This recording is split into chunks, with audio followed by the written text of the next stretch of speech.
સુરતના અડાજણ વિસ્તારમાં બદ્રીનારાયણ મંદિર પાસે ચાલી રહેલી મેટ્રો કામગીરી સામે સ્થાનિક લોકોનો વિરોધ જોવા મળ્યો।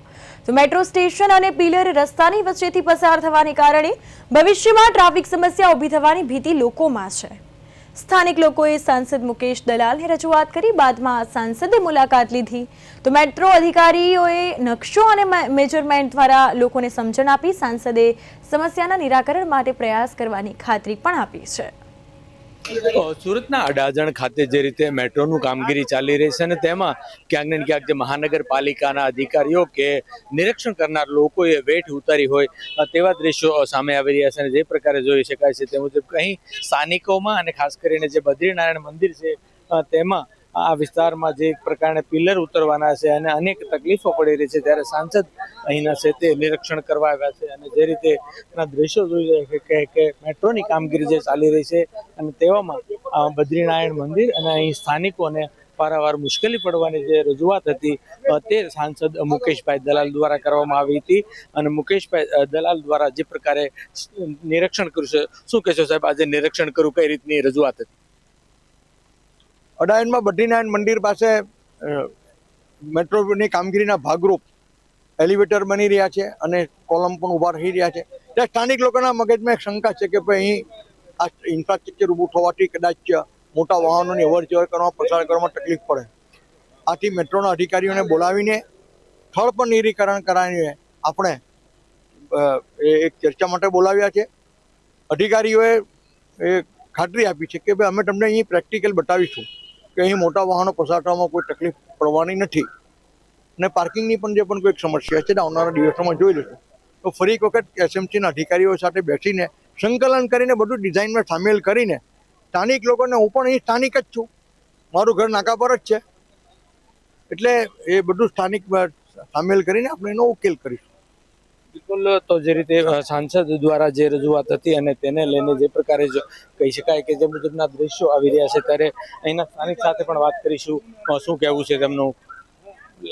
અમને યાર તમે હાલો મામા કે અમારું બદ્રીનારાયણ મંદિરમાં એસઆરપીની ટુકડીઓ રહેતી હોય છે, પોલીસના મોટા મોટા વ્હીકલ, સરકારી અમારા મંદિરમાં સરકારી ટુર્નામેન્ટ હોય, ખેલ મહાકુંભ હોય તો એ લોકોના વ્હીકલો અંદર સુધી જઈ શકે।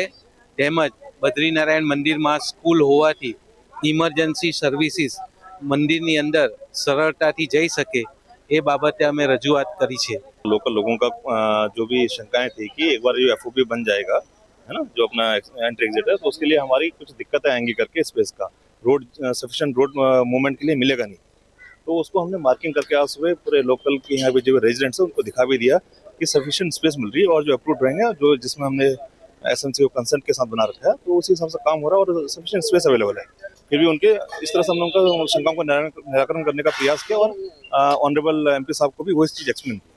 फिर इनका कहना था कि एक आप थोड़ा हमें कुछ इमरजेंसी सर्विसेज जैसे फायर सर्विस या एम्बुलेंस है उनका मूवमेंट जरा करा के बता दीजिए, तो वो भी हम उनको दिखा देंगे। तो मुझे लगता है कि इसके साथ इनके जो भी जो इश्यूज हैं वो एड्रेस हो जाएंगे। Thank you. સુરત શહેરમાં જે રીતે મેટ્રોની કામગીરી પૂરજોશમાં ચાલી રહી છે, પરંતુ સુરતમાં જે રીતે અડાજણને અત્યારે જે દ્રશ્યો બતાવવાનો પ્રયાસ કર્યો કે તેમાં સુરત મહાનગરપાલિકાનું જે તંત્ર છે તે ક્યાંક ને ક્યાંક વામણું ઉતર્યું હોય તેવા દ્રશ્યો છે। કારણ કે જે રીતે અત્યારે જે માર્ક કરેલા છે આ રસ્તાની વચ્ચોવચ તેમાં જે મેટ્રોના પિલર આવવાના છે અને સાથોસાથ સામે છે એટલે બદ્રીનારાયણ મંદિર અડાજણ ખાતે આવેલું છે અને ત્યાં આ પ્રમાણેના દ્રશ્યો જોઈ શકાય છે કે આ માર્કિંગમાંથી અગર જો પિલર આવે અને આ પ્રમાણે તો અગર મેટ્રોની કામગીરી થાય છે તો અહીંના લોકોને ખાસ કરીને જે રીતની કામગીરી અને જે રીતે સામે સ્કૂલ પણ આવેલી છે એટલે અનેક તકલીફો છે તે પડી શકે છે અને અહીં સ્થાનિકોએ પણ કેટલીક રજૂઆતો કરી છે અને સાંસદ પણ દોડી આવ્યા હતા। ત્યારે આ પ્રમાણે સ્કૂલની સાથોસાથ જે પ્રમાણે જોઈ શકાય છે તે મુજબ અહીંના લોકોને પણ હાલાકી પડી રહી હતી। ત્યારે કેટલાક લોકો સાથે વાત કરીશું, શું કહેશો આ મેટ્રોની કામગીરીને લઈને કેવી તકલીફ પડી શકે એવું લાગે છે? હા, મેટ્રો અમે હાલ અહીંયા 35-40 વર્ષના નિવાસી છે। હવે આ અમારી સોસાયટી બદ્રીનારાયણ મંદિર પાસે 3 રસ્તા પડે છે અને 3 રસ્તા પર જ મેટ્રોનું સ્ટેશન આવવાનું છે।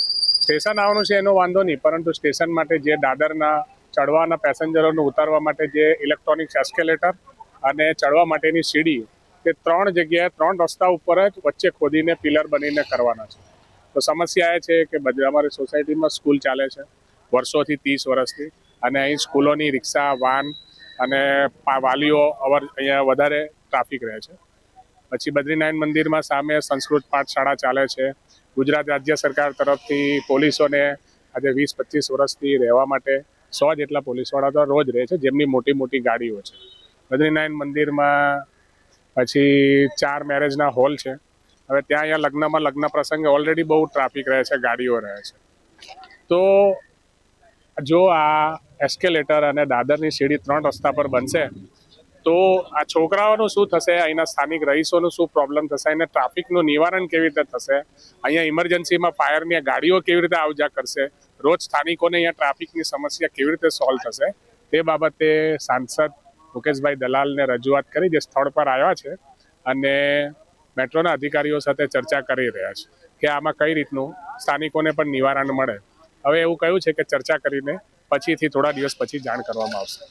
બિલકુલ, તો સ્થાનિકોએ જે પ્રમાણે જણાવ્યું એ મુજબ બદ્રીનારાયણ મંદિર અને જે રીતની સ્કૂલ પણ છે સાથોસાથ, અને જે પ્રમાણેનું કામ અહીં જ્યારે સ્ટેશન બનતું હોય ત્યારે દાદરના જે રીતના ભાગથી આ જગ્યામાં છે તે અનેક સમસ્યા, ખાસ કરીને જે અહીં ટ્રાફિક અને લોકોને અહીંના વિસ્તારને મોટી સંખ્યામાં લોકોને અવર જવર કરવામાં તકલીફ પડે તે રીતની સ્થિતિનું નિર્માણ થયું છે. ત્યારે સાંસદને રજૂઆત કરી હતી અને સાંસદ મેટ્રોના અધિકારીઓ સાથે સ્થળ નિરીક્ષણ કર્યું હતું અને ત્યારબાદ હવે અહીંયા ધારણા આપી છે મૌખિક, પરંતુ જોવું રહ્યું કે અહીં જે પ્રમાણે સ્થાનિકોની માંગ છે, કારણ કે મેટ્રોનું જે સ્ટેશન બને છે અને પિલર તેના રસ્તા અને સ્કૂલ ને મંદિર અને સ્થાનિકોને પણ અનેક અગવડતા ઊભી થાય તેવા દ્રશ્યો હાલ દેખાઈ રહ્યા છે.